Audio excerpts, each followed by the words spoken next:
The harrowing narrative begins on a desolate, rain-slicked night where Isabel Monroe,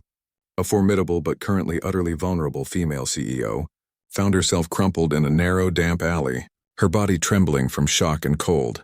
her left ankle severely twisted at an unnatural angle following a desperate, barefoot escape from her monstrous fiancé and CFO, David Langston, who had been pressuring her to sign away vital corporate assets. Her desperate, fear-laced plea, "Please don't hurt me. I can't walk," was the raw sound of a powerful woman stripped bare of her power. A plea that was answered not by the police or her corporate security, but by the quiet, grounded presence of Tyler Ford, a rugged single father and washing machine repairman, whose worn clothes and tired expression belied the nerves of steel and trained heart of a former firefighter or paramedic, a man whose life revolved around his 6-year-old daughter, Lily, whom he carried safely wrapped in a faded yellow raincoat and who, upon hearing Isabel's broken cry, whispered the profoundly innocent and heartbreaking question, "Daddy, is she going to die?" That innocent question was the catalyst, compelling Tyler to set Lily down with a firm instruction to stay here and step into the dangerous shadow, his voice ringing out with an unflinching, quiet certainty that commanded the aggressor to step away from her now, his steady gaze cutting through the tension and stopping the would-be attacker cold, forcing him to retreat silently into the night, thereby marking the moment Isabel was saved, not by wealth or power, but by unconditional human courage. And though she was bruised and broken, she had just been truly seen for the first time, an act that promised to change her trajectory forever. Tyler carried the shaken Isabel back to the modest, crumbling sanctuary of his third-floor apartment, a stark contrast to her glass-towered world, where the true emotional impact struck when Lily, with childlike gravity, asked, "Daddy, why is she crying like me when I miss Mommy?" in a statement that pierced Isabel's carefully constructed emotional defenses, making her realize the depths of her own loneliness, leading Tyler to gently administer care in the form of a warm towel and his habitual, pain-soothing ginger tea, revealing his steady, calm hands learned from years of rescue work. This unexpected, non-transactional kindness was soon magnified when Isabel found her soaked,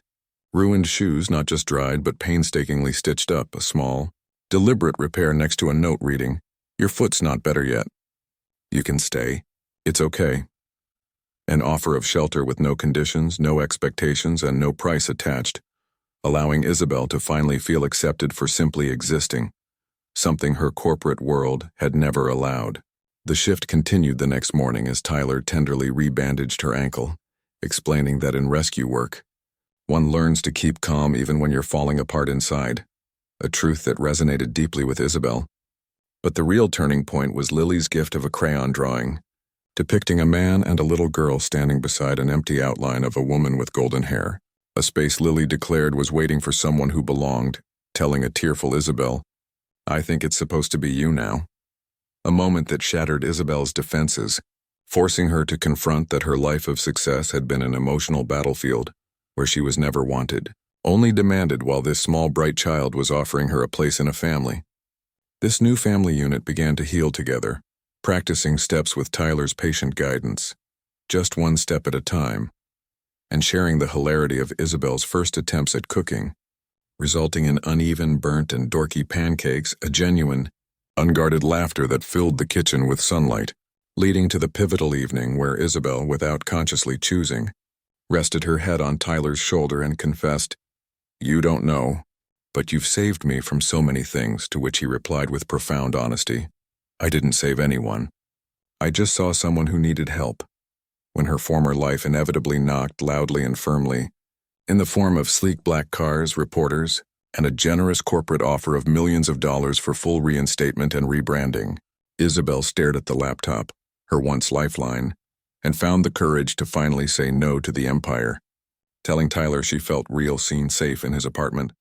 a feeling worth more than all the money she could ever spend. Her grand finale was not an escape but a triumphant return to the icy boardroom, limping slightly but standing taller than ever in a simple navy suit, where she exposed David Langston's comprehensive fraudulent dealings using the files from her laptop, culminating not in a takeover, but in a defiant, self-affirming resignation, relinquishing her shares and control and declaring her truth to the hushed room. "I am not a product. I am not a brand. I am not a bargaining chip in someone else's game. I am a person, a bold and final choice to walk away from everything she had built for the sake of everything she had found, subsequently returning to Tyler and Lily to literally plant roots in their forever garden. Isabel poured her revitalized energy into founding the Lily House, a nonprofit organization dedicated to empowering women discarded by power structures, named because flowers grow better when they have sunshine, and love, cementing the mission that safety and kindness should never have to be earned. The story concludes with Tyler presenting Isabel with Lily's handmade, multicolored commitment bracelet, not a wedding ring, but an offer to be an unofficial mom first, a tangible symbol of their unconventional, unconditional love, a family built not by blood or contract, but by quiet courage, dorky pancakes, and the continuous, conscious choice to remain, proving that Isabel finally found love and acceptance, not because she possessed power, but because she had chosen to stay and had been chosen in return, demonstrating that family is something you build, one simple act of kindness at a time. This entire sequence, from the desperate plea in the alley to the quiet moment on the balcony with the commitment bracelet, underscores the core thematic progression. Isabel moved from being an object of corporate strategy to a subject of authentic, unconditional love, a journey made possible only by the selfless intervention and steady presence of Tyler Ford and the pure acceptance offered by his daughter, Lily, proving definitively that the true measure of a person's worth, and the foundation of the richest love story, lies not in titles or bank accounts, but in the simple, profound capacity for kindness and the courage to choose one's own truth over a dictated destiny. The sheer volume of detail in this recounting, from the smell of rusted pipes to the uneven stitching on the shoe, from Lily's purple dress request to the quiet sharing of trauma on the farmhouse porch, serves to underline the massive, comprehensive shift in Isabel's entire reality, confirming that this singular act of intervention by a single father truly did change everything, leading her to a life where she was not just safe,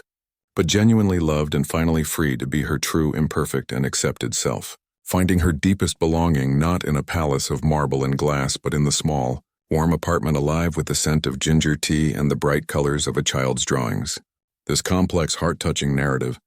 focused on themes of redemption, true humanity, and the life-changing power of kindness over corporate greed, establishes a powerful contrast between the hollow success Isabel left behind and the rich, authentic life she embraced, a life where the most valuable things, safety, acceptance, and love, were freely given, making her a person, a partner, and a mother, a transformation far exceeding the power of any CEO title. This emotional journey from an alleyway scream to the quiet sanctity of a shared balcony reflects the profound truth that true strength lies not in command but in vulnerability, and that second chances blossom best in the fertile ground of unconditional love. The enduring legacy of this transformative experience, embodied by the Lily House, is that compassion can indeed rewrite destinies, offering a hopeful testament to the idea that the heart's true wealth is measured in moments of profound, simple human connection, forever changing the course of a female CEO's destiny after the selfless, unwavering courage of a single dad changed everything she thought she knew about life, love, and what it truly means to belong, proving that the richest love story of all is kindness itself.